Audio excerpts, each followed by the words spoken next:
Hello जी। राम राम जी। जय श्री श्याम, जय माता दी। आप सब कैसे हो? आप सभी का अपने ही मोना मनोज व्लॉग चैनल में स्वागत है। और टाइम हो गया 9:30। तो आज का व्लॉग शुरू करते हैं 9:30 पे। और आज है नवरात्रों का पहला दिन।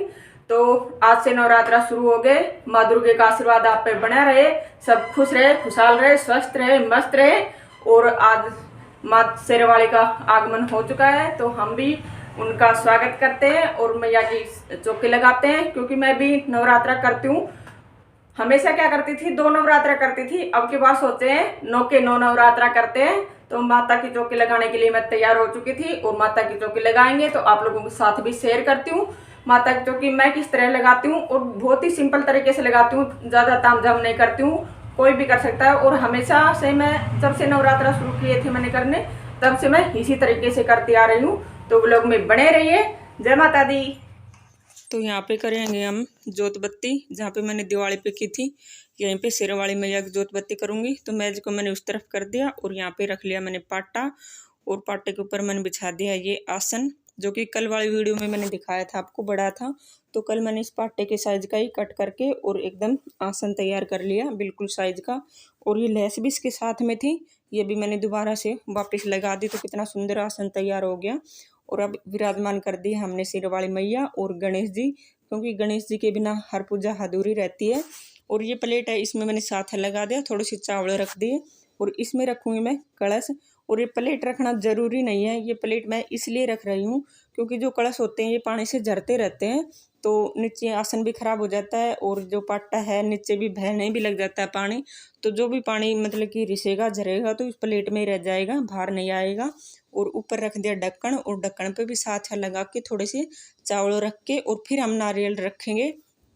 कुछ लोग ढक्कन नहीं रखते हैं, कुछ लोग क्या करते हैं, जैसे आम के पत्ते हो गए या अशोका के पत्ते हो गए, वो पत्ते लगा के और नारियल को खड़ा करके तब रखते हैं, तो उसमें ढक्कन की ज़रूरत नहीं होती है। मैं पत्ते नहीं लगाती हूँ, सीधा नारियल रखती हूँ। तो ढक्कन रख दिया और चावल भर के मतलब कि खाली नहीं रखते हैं।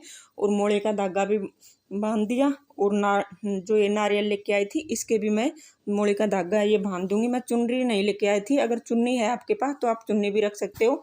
और यहाँ पे मैं नारियल दिखा रही थी आपको कि अगर आप खड़ा रखते हो तो जो नारियल का मुंह होता है वो ऊपर की तरफ रखते हैं, और मैंने रखा है इस तरीके से रखते हैं तो नारियल का मुंह पूजा करने वाले की तरफ होता है। तो यहाँ पे मैंने अपनी तरफ मुंह करके नारियल को रख दिया था। और यहाँ पे रखेंगे हम दिया। तो जो ये प्लेट है इसमें भी मैंने 7 थैर बना लिया। दिए के नीचे भी मैंने प्लेट इसलिए रख दी ताकि घी गिरे तो नीचे का जो आसन है ये खराब ना हो। और प्लेट में फूल वगैरह भी रख लेंगे तो अच्छे से सुंदर सी लगेगी।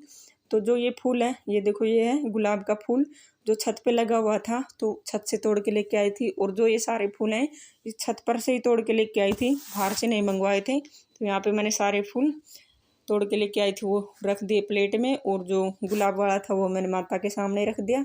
और अब ये छोटी वाली घंटी भर के रख देंगे। ये घंटी है, ये घंटी मैं डेली पूजा करने के बाद में डेली भर के रखती हूँ। और पूजा करने के बाद में सूरज में छिड़ा देते हैं। इस पे भी मोड़े का धागा बांध देंगे। और पूजा में जो भी हम सामान यूज करते हैं उस पर मोड़े का धागा और रोड़े का टिक्का ज़रूर होना चाहिए।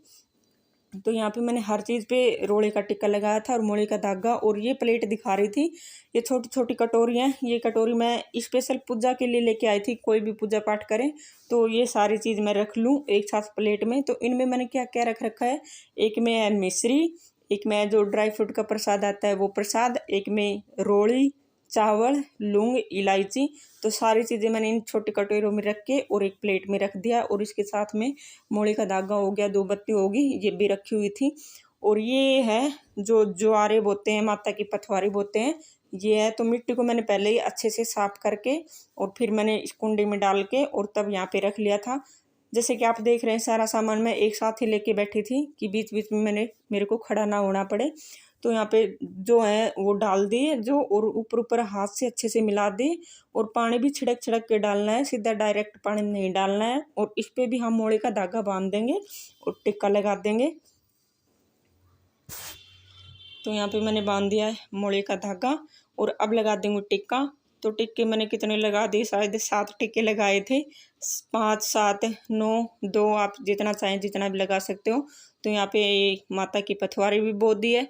और कलश होता है माता की दाईं साइड में, जिस तरफ शेर का मुंह होता है और जो पथवारी होती है वो माता के बाईं साइड में होती है। तो यहाँ पे पथवारी भी बो दी, कलश स्थापित कर दिया और पूरी चौकी को अच्छे से सजा लिया। तो मैं तो कुछ इस तरीके से ही करती हूँ, आप लोग कैसे करते हो कमेंट में ज़रूर बताना। अगर कुछ गलती हुई हो वो भी कमेंट में ज़रूर बताना ताकि मैं सुधार सकूं।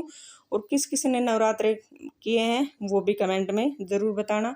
तो यहाँ पे जो शेर वाली मैया है और गणेश जी हैं, इनको भी मैं वस्त्र के रूप में मोड़े का धागा ही चढ़ा देंगे और टिक्का लगा देंगे। इसके बाद में हमारी जोतबत्ती हो जाएगी। और जो ये हवन कुंड है, इसमें मैंने जो ऊपड़ा बोलते हैं, कंडे बोलते हैं कई जगह, उसकी आँच बना के रख ली थी। तो इसमें लगाएंगे हम भोग कपूर से। तो वो ऊपड़े की आँच भी है इसमें और कुछ मैंने कपूर डाल ली। और अब इसके साथ में हवन सामग्री भी ले रखी है मैंने, तो हवन सामग्री भी डालती हूँ। तो यहाँ पे हमने जला लिया हवन कुंड। अब इसमें सारा सामान डाल देंगे जो भी है। तो सबसे पहले मैंने डाल दी थी लौंग। तो ये लौंग है, इसलिए दिखा रहे थे, जो लौंग के ऊपर फूल होता है वही लौंग डालते हैं हम पूजा में और उसको घी में डुबो के और तब डालते हैं। बाकी जो भी सारा भोग का सामान लेके रखते हैं वो डाल देते हैं। और ऐसा मेरे कोई नियम नहीं है कि जो चीज़ पहले डालनी है ये बाद में डालनी है। मेरे सामने जो आता है मैं वही डाल देती हूँ, इतना मेरे को कुछ पता नहीं है। मैं अपने तरीके से जो मैं खुद करती हूँ सिंपल से तरीके से, वो मैंने आप लोगों के साथ शेयर किया है। तो आप लोगों को कैसा लगा कमेंट में ज़रूर बताना। और ये मैं पहले ही भोग लगा देती हूँ और किताब पढ़ती हूँ, तब तक मैं इसको चालू रखती हूँ। शुरू में मैं 5 आहुति देती हूँ हवन की और बाद में फिर ये जितनी देर किताब पढ़ती हूँ उतनी देर तक मैं इसको चालू रखती हूँ। तो बीच बीच में घी और हवन सारी चीज़ें मैं डालती रहती हूँ। तो आज का व्लॉग कैसा लगा कमेंट में ज़रूर बताना। जय माता दी।